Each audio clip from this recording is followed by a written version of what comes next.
సరే ఏ వైసీపీ హయాంలో అయితే నా ఎస్సీ, నా దళితులు అని చెప్పి చెప్పుకున్నారో, అలాంటి ఒక దళిత కుర్రోడికి శిరోముండనం చేస్తే, ఆ 3 ఏళ్లలో కనీసం పట్టించుకున్న దాఖలాలు లేవు. ఆ కేసుకు సంబంధించి ఎలాంటి పురోగతి లేదు.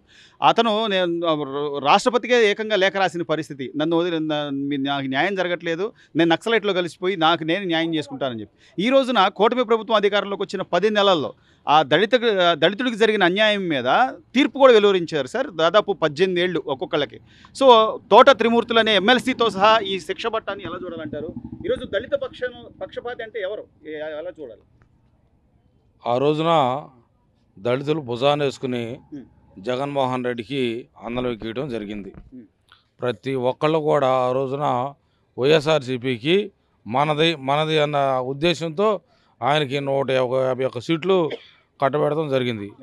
ఆ కట్టబెట్టిన సమయం నుంచి ఏ దళితులైతే అతన్ని కాడిమోసారో అదే దళితుల్ని అనగదొక్కతో మొదలేశారు.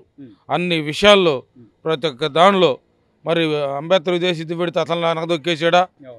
మరి అంబేద్కర్ గారి పేరు పెడితే అంబేద్కర్ గారు మహానుభావుడినా? జగనన్న విదేశీ పెట్టాడు.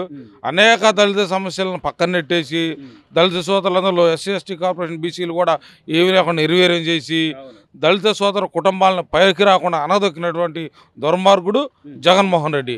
ఆ రోజున మరి అక్కడ ఒక దళిత సోదరుడికి శిరోమండనం చేస్తే మరి ఎమ్మెల్సీ తోటల త్రిమూర్తులు గారు మరి ఆ రోజున చేస్తే కనీసం ఒక కేసు ఫైల్ చేయడం కానీ, పట్టుకోవడం కానీ, ఎటువంటి పార్టీ నుండి సస్పెండ్ చేయడం కానీ ఎటువంటి కార్యక్రమం కూడా చేపట్టకుండా జగన్మోహన్ రెడ్డి దళితులంటే చిన్న చూపు చూస్తూ అనేక రకాలుగా హింసిస్తూ మరి దళితుల్ని మరి బలిపశులుగా చేసినటువంటి అంతా ఈ రోజున కూటమి ప్రభుత్వం వచ్చినాక 10 నెలల తిరగకముందే తోట త్రిమూర్తులు గారికి మరి ఏ దళితుల్లో అయితే చేశారో ఆ కేసును వెలుగు తీసి మరి ఈ రోజున అతన్ని అరెస్ట్ చేయడం జరుగుతుంది.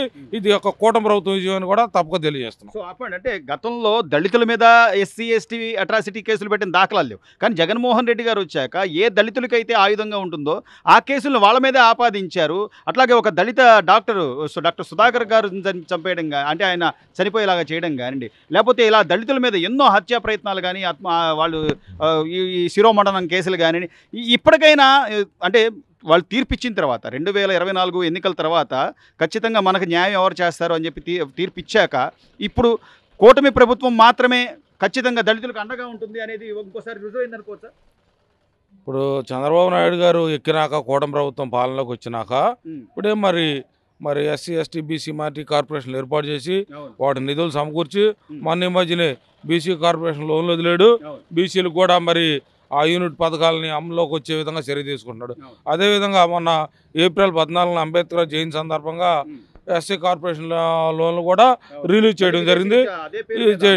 అదేవిధంగా అంబేద్కర్ విదేశీ విద్యను కూడా మరి అమల్లోకి తీసుకొచ్చి పేదవాళ్ళని ఉన్నత స్థాయికి తీసుకెళ్తాక మరి 15 లక్షలు ఇవ్వడానికి అంబేద్కర్ ఏదైతే ఆశ ఇచ్చాడో ఆ ఆశయాలను తప్పక చూసేసి పాటించే విధంగా కూటమి ప్రభుత్వం ముందుకు తీసుకెళ్తుంది. దళితులందరినీ కూడా అగ్రస్థానంలో పెడతా కూటమి ప్రభుత్వం ముందుగా ఉందని కూడా తెలియజేస్తున్నాం. సో దళితుల మీద ఈసారి ఎవరైనా ఏదైనా చెయ్యాలి లేదా వాళ్ళని ఏమన్నా అనాలి అంటే ఆలోచించుకునే విధంగా ఈ ప్రభుత్వం చర్యలు ఉన్నాయి అనుకోవచ్చు అంటారా? ఇంకా తప్పనిసరిగా ఉండి ఈ ప్రభుత్వం దళితులను ఎవరైనా హేళన చేసి కానీ మాట్లాడే విధంగా చేస్తే కూటమి ప్రభుత్వం మేము ఉండాలని ముందుకొచ్చి వాళ్ళందరినీ కూడా చట్టపరంగా కూడా చర్యలు తీసుకోవడం జరుగుతుంది. తప్పనిసరిగా కూడా చంద్రబాబు నాయుడు గారు ఆ విధంగా పాలన చేస్తారు.